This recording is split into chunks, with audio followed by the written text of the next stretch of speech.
આપ સર્વોને હેતપૂર્વક જય શ્રી સ્વામિનારાયણ। આજની સત્સંગ કથા વાર્તા નિજ મંદિર સાવરકુંડલા। આજની સત્સંગ કથા વાર્તા શ્રી હરિચરિત્ર ચિંતામણી ભાગ 1 સોરઠની ચરિત્ર કથા ભાગ 55। ગઈ કાલે આપને શ્રી હરિના દિવ્ય ચરિત્રો સાંભળ્યા। હવે તેમના આગળના ચરિત્રો ખૂબ જ હેતપૂર્વક સાંભળશું। એક વાર સદ્ગુરુ શ્રી ગોપાલાનંદ સ્વામી જૂનાગઢ આવ્યા ને સર્વે સંતોને મળીને સભામાં વાતો કરતા હતા। તે વખતે ચકુભાઈ તથા તેમના ભાઈઓ વિગેરે નાગર સ્વામીના દર્શને આવ્યા ને પગે લાગી સભામાં બેઠા। પછી સ્વામીને કહ્યું કે તમે સમાધિ કરાવો છો।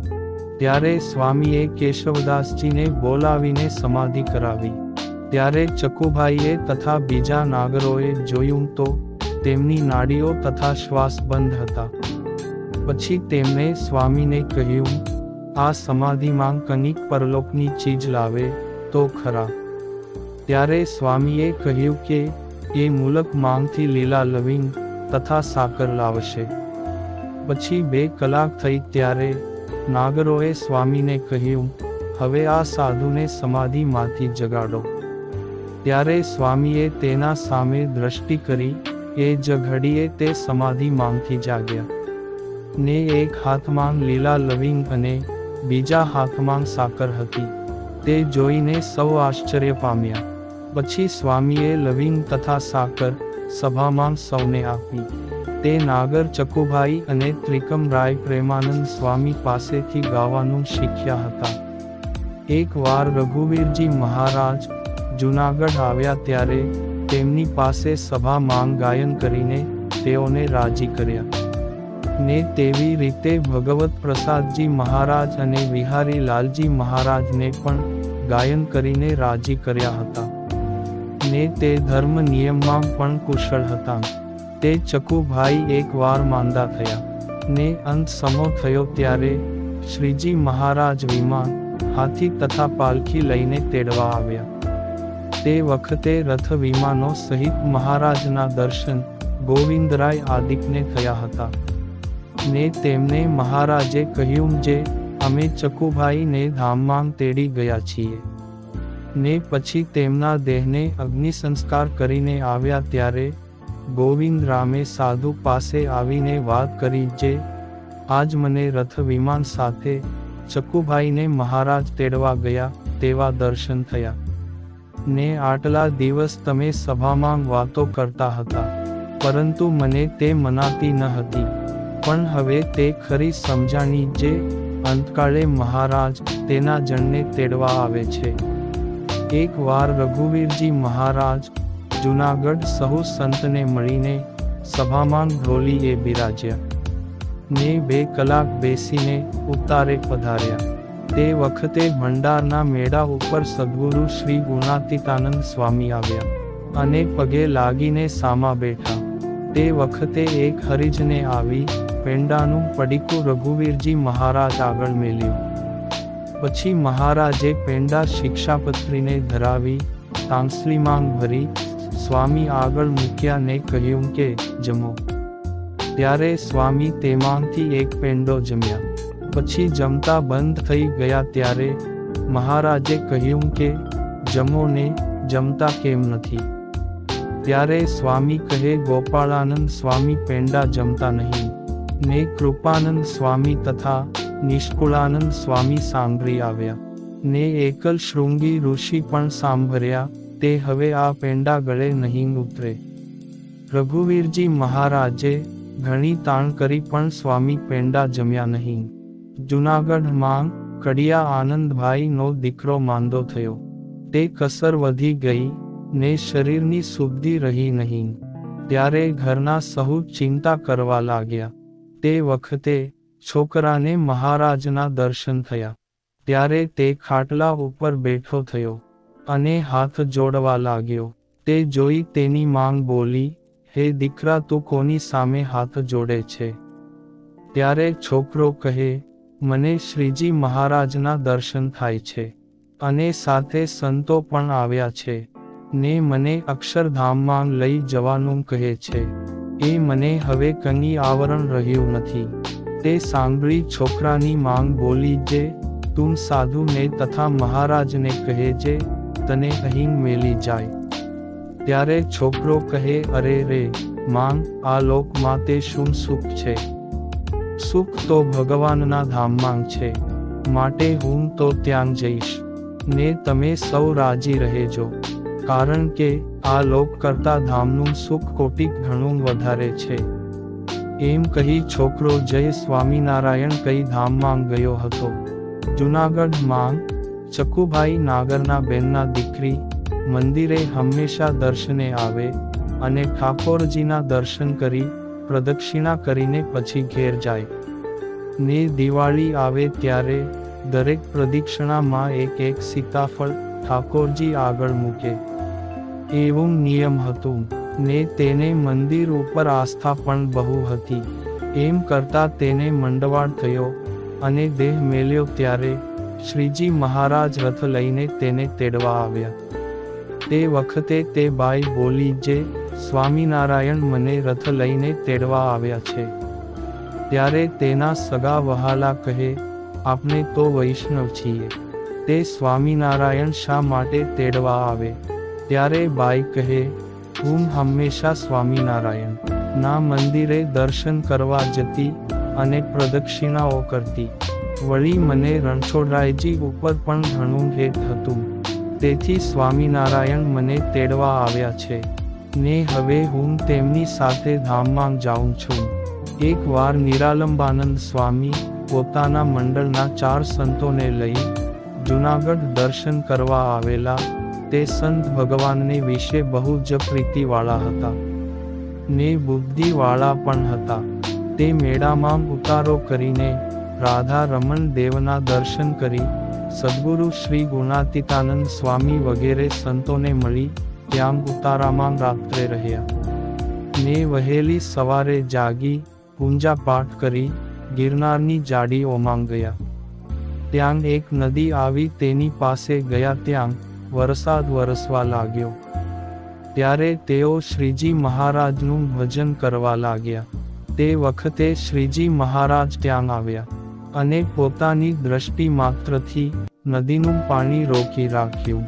તેથી પાણી સ્થિર થઈ ગયું. ત્યારે બધાએ સંતો નદી ઉતરીને સામે કાંઠે ગયા ત્યારે તે પાણી પાછું હતું એમ વહેતું થઈ ગયું. એમ શ્રીજી મહારાજે તે સાધુઓની જળ થકી રક્ષા કરી અને પોતાની દિવ્ય મૂર્તિના દર્શન પણ કરાવ્યા. તે મૂર્તિ કેવી હતી? તો ખૂબ જ શોભાએ યુક્ત, શીતળ શાંત ને વળી સુશોભિત વસ્ત્રો અલંકારોથી સજ્જ. એ મૂર્તિના સંતોએ દર્શન કર્યા. તેથી તેમના મનમાં શાંતિ થઈ ને પાછા જૂનાગઢ મંદિરે આવ્યા અને મહારાજે પોતાની રક્ષા કરી છે તેમ બધી વાત સદ્ગુરુ ગુણાતીતાનંદ સ્વામીને સંભળાવી. ત્યારે તેઓ રાજી થયા. ભાઈ આત્માનંદ સ્વામી મહામોટા સંત હતા ને શ્રીજી મહારાજની આજ્ઞાનું અખંડ પાલન કરતા હતા અને તે પોતે 117 વર્ષની આવડતા ભોગવી હતી અને તેમને વાગડ ગામનું પાણી માફક આવતું. તેથી મોટે ભાગે તેઓ ત્યાં જ રહેતા. ને એકવાર જૂનાગઢ મંદિરમાં દર્શન કરવા આવ્યા ત્યારે ત્યાં જે સદ્ગુરુ ગુણાતીતાનંદ સ્વામી હતા તે પણ મહાસમર્થ સંત હતા અને શ્રી હરિની મૂર્તિને અખંડ દેખતા. વળી પોતાની વાતો એ કરી સર્વને શ્રી હરિનો પાકો નિશ્ચય કરાવતા. તે બંને મહાન સદ્ગુરુ મળ્યા ત્યારે એકબીજાની કુશળતા પૂછીને એકાંતમાં બેસી વાત કરતા હતા. તે વખતે ગુણાતીતાનંદ સ્વામી બોલ્યા, જે સ્વામી, આ તમારો દેહ આલોકમાં ઘણા વર્ષો સુધી રહ્યો, તેનું કારણ તમે કંઈ જાણો છો? ત્યારે આત્માનંદ સ્વામી કહે, ના, હું કંઈ જાણતો નથી. તે તમે જાણતા હોવ તો મને વાત કરો. ત્યારે ગુણાતીતાનંદ સ્વામી બોલ્યા, શ્રીજી મહારાજને તમે બહુ વાલા છો ને મહારાજની આજ્ઞા અખંડ પાળનારા છો ને મહારાજ પણ તમને ખૂબ જ વહાલા છે. ને તમે મહાસમર્થ છો, પણ મહારાજનું સ્વરૂપ જેવું છે તે જાણવામાં તમારે કાનિક કસર છે. માટે શ્રી હરિ એમ જાણે છે જે આત્માનંદ સ્વામી મને જેવો છું તેવો ઓળખી નહીં શકે, ને દેહ મેલશે તો પણ મારા સમીપે રહી નહીં શકે, ને મારી મૂર્તિનું સુખ પણ નહીં લઈ શકે. એમ વિચારીને તેઓ તમને આ દેહમાં રાખે છે. માટે શ્રીજી મહારાજના સ્વરૂપની હું તમને વાત કરું તે પ્રમાણે તમે તમારા અંતરમાં ઉતારી લ્યો. ત્યાર પછી તમારો દેહ પડશે. પછી સદ્ગુરુ ગુણાતીતાનંદ સ્વામીએ આત્માનંદ સ્વામીને શ્રી હરિની સ્વરૂપ નિષ્ઠાની સારધાર વાતો કરી, ને પાકો નિશ્ચય કરાવી દીધો. ત્યારે આત્માનંદ સ્વામી બોલ્યા, જે આવી અનુભૂતિ તો મેં ક્યારેય જાણી નહોતી. ત્યારે ગુણાતીતાનંદ સ્વામી બોલ્યા, તમે તો ખૂબ જ સમર્થ છો, છતાં શ્રીજી મહારાજની આજ્ઞા હતી એટલે મેં તમને વાતો કરી.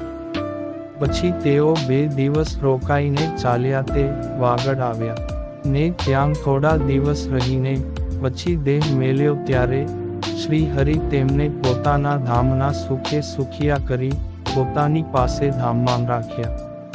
આમ જો જીવને શ્રી હરિના સ્વરૂપ તેમજ સામર્થ્યની બાબતમાં થોડી ઘણી પણ કસર રહી જાય તો તે ઘણા સમર્થ હોવા છતાં પણ શ્રી હરિના ધામને પામતો નથી. એકવાર જૂનાગઢ મંદિરમાં વચલા શિખરની ધજાનો થાંભલો તેની ઉપર પાટલી મેલતા નમ્યો, ને પાલખના દોરા તૂટ્યા. તે વખતે શ્રીજી મહારાજ ત્યાં દિવ્ય દેહે પધારી પાટલી સહિત થાંભલાને ઉપાડીને બરોબર થોભી રહ્યા. પણ જો એ ટાણે મહારાજ ન આવ્યા હોત તો સાધુ તથા પાળા અને કામ કરનારા 50 માણસોનો ઘાણ નીકળી જાત. ને તે સમયે સાધુ પાળાઓ તથા કામ કરનારા માણસોએ પણ શ્રીજી મહારાજને પ્રત્યક્ષ દેખ્યા હતા. એમ મહારાજે જૂનાગઢમાં અનંત પરચાઓ આપી પોતાના ભગવાનપણાનો નિશ્ચય કરાવ્યો હતો. એકવાર ગુણાતીતાનંદ સ્વામી જૂનાગઢની વાડીની ખાણ માંગથી લાકડાની સાંઠીઓ પાર્ષદો પાસે ઉપડાવતા હતા. તેવામાં માધવ ચરણદાસજી સ્વામી ત્યાં આવ્યા અને ગુણાતીતાનંદ સ્વામીને કહ્યું કે, સ્વામી, તમે આટલો બધો દાખલો શા માટે કરો છો? ત્યારે સ્વામી કહે, હું આ મંદિરની સ્થિતિ બાંધું છું અને ગામમાંથી શાક લાવવું પડે છે. તે અહીં ધોળ એટલે કે માટી પુરાવીને શાક વાવશું, ને ઠાકોરજી માટે ફળ ફૂલનો બગીચો પણ થશે. વળી સૌ સાજા માંદા સાધુને પણ ઉપયોગમાં આવશે. માટે આ ખાણ પુરાવીને જમીનનું લેવલ કરાવું છું. તે સાંભળીને માધવ ચરણદાસજી સ્વામી પણ ખૂબ જ રાજી થયા હતા. એક વખત સદ્ગુરુ ગુણાતીતાનંદ સ્વામી રાજકોટ પધાર્યા ત્યારે કડિયા માવજી ડોસા તેમના દર્શને આવ્યા અને થાળીમાં 4 આનાના પેંડા અને 2 આનાના ગાંઠિયા લાવી સ્વામી આગળ મેલ્યા. પછી દંડવત પ્રણામ કરી પગે લાગ્યા અને કહ્યું કે, હે સ્વામી, આ મારો વસ્તુ પદાર્થ આપ અંગીકાર કરો.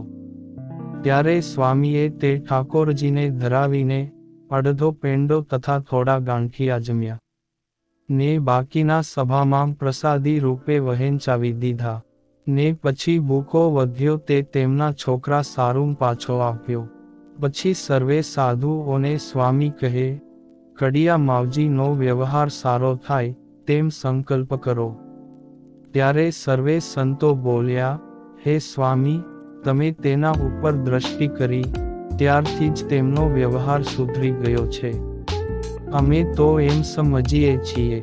પછી સ્વામી 2 દિવસ રોકાઈને જૂનાગઢ પધાર્યા અને કડિયા માવજી ડોસા પોતાના દીકરા મોટા થયા ત્યારે તેમને સાથે લઈને કરાચી ગયા. ને ત્યાં પોતે સાવ અજાણ્યા, તેથી ક્યાં જવું તેવો વિચાર કરતા ઊભા હતા. ત્યારે તેમના જ ગામનો મુસ્લિમ બિરાદર મુસાભાઈ ત્યાં મળી ગયો, ને પોતે સાહેબને મળીને કારખાનું રખાવ્યું, ને ભાગીદારી કરી નામ રાખ્યું માવજી મૂસાની કંપની ને કામ શરૂ કર્યું ત્યારે પ્રથમ 4000 રૂપિયાનો વધારો થયો. પછી તો તે સાહેબના બહુ જ માનીતા થઈ ગયા અને તે સાહેબે પણ તેના ઉપર ઘણો રાજીપો રાખ્યો. તેથી તેમને બંદરની ગોદી બાંધવાનો કોન્ટ્રાક્ટ આપ્યો. પણ માવજી કડિયા પાસે મજૂરી ચૂકવવાના પૈસા ન હતા. ત્યારે સાહેબે કહ્યું કે હું તમને દર મહિને નાણાં આપી દઈશ, તે તમે કડિયાની મજૂરી ચૂકવી દેજો. કામકાજ માટે તમારે જે કાંઈ સામાન જોઈતો હોય તેમના પૈસા પણ અગાઉ આપીશ, માટે તમે ચિંતા કરશો નહીં અને કામ ચાલુ કરી દ્યો. આમ શ્રી હરિ અને સંતોની કૃપાથી તેમજ સાહેબનો સહયોગ મળવાથી તે જે કોન્ટ્રાક્ટ હતો તે પૂરો કર્યો. ત્યારે તેઓ 12 લાખ રૂપિયા કમાના હતા. તેથી તેમને મનમાં જાણ્યું કે આ બધો પ્રતાપ તો સદ્ગુરુ ગુણાતીતાનંદ સ્વામીનો છે. તેમણે શ્રી હરિને પ્રાર્થના કરી. તેથી શ્રી હરિએ અહીં સૌ સારા વાના કર્યા. તેવા મહિમાથી તેમણે કરાચીમાં શિખરબદ્ધ મંદિર પણ કરાવ્યું હતું અને તેનો તમામ ખર્ચ પોતે ભોગવ્યો ને બંને દેશના આચાર્યોને તેડાવી બ્રહ્મચારી સાધુઓ તથા પાર્ષદોને પણ તેડાવ્યા અને ખૂબ જ ધામધૂમથી મૂર્તિ પ્રતિષ્ઠાનો ઉત્સવ કર્યો અને સાધુ બ્રહ્મચારી તથા આચાર્યને યથાયોગ્ય ભેટ સામગ્રીઓ પણ આપી ને ત્યાં આવેલા 1500 માણસોને પણ જમાડ્યા. એમ કડિયા માવજીભાઈ તથા તેમના દીકરા લખમણભાઈ, કરમશીભાઈ તથા કરશનભાઈ અને રામજીભાઈએ પણ આ ઉત્સવનો લાભ લીધો. આમ જીવનમાં જો ભગવાન કે ભગવાનના કોઈ મોટા પુરુષ અથવા સંતનો રાજીપો મળી જાય ત્યારે તેને માટે કાંઈ વાત અધૂરી રહેતી નથી. આમ શ્રી હરિની હયાતીમાં તથા તેમના સ્વધામ ગમન પછી પણ આપના મોટા નંદ સંતોએ પોતાના ભજનના પ્રભાવથી ઘણા હરિભક્તોને વ્યવહારે સુખી કર્યાના અનેક પ્રસંગો આ સંપ્રદાયના ગ્રંથોમાં નોંધાયેલા છે. અને હવે પછીની કથા આપને આગળના ભાગમાં સાંભળશું. અત્યારે આપ સર્વોને ભાવથી જય શ્રી સ્વામિનારાયણ.